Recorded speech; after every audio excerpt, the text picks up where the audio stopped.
Hello everyone, I'm Brandon Whited, trustee with Titanic International Society. I'm here today in Mound Hill Cemetery in Gallipolis, Ohio to talk about Titanic victim Albert A. Stewart, who this was his hometown. He was actually living in New York City in 1912. In January 1912 he had traveled to Paris with his wife Florence and ended up returning to New York on the Titanic. Florence was originally supposed to accompany him, but is believed to have gotten ill just prior to the trip, so she did not make the trip with him. Mr. Stewart was an older gentleman. He was 64 years old in 1912, and he had been in several businesses. At one time he was attached to the Aetna Life Insurance Company. His main business was in lithography. And he was noted to be a co-owner of the Barnum and Bailey firm, famous for their circuses, and had helped in the design of their promotional posters. We can get an idea of Mr. Stewart's personality by some of the quotes that people encountered him remembered him saying.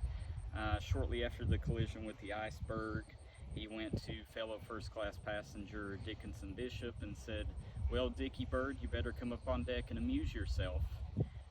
Mr. Stewart was reported to have gathered together several young couples, including the Bishops and the Harders. He got them up to the boat deck and said, "Well, you four kiddies go on this first lifeboat. I'll be right back here." Unfortunately, Mr. Stewart himself did not get into a lifeboat that night, and he did perish in the sinking of the Titanic. His body was not actually recovered.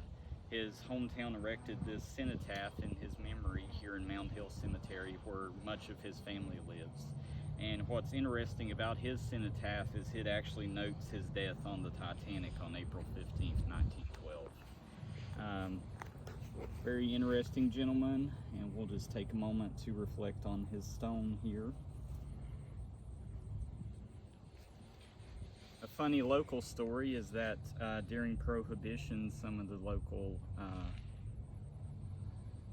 local moonshiners would actually hide their illegal alcohol in the land that his stone is on.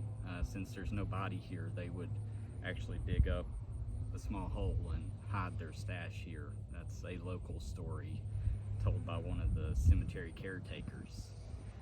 Continue to follow us for more of our On the Road series on YouTube. And as always, we would love to have you as a member of Titanic International Society. Just visit www.titanicinternationalsociety.org to learn how to join us. Thank you, everyone.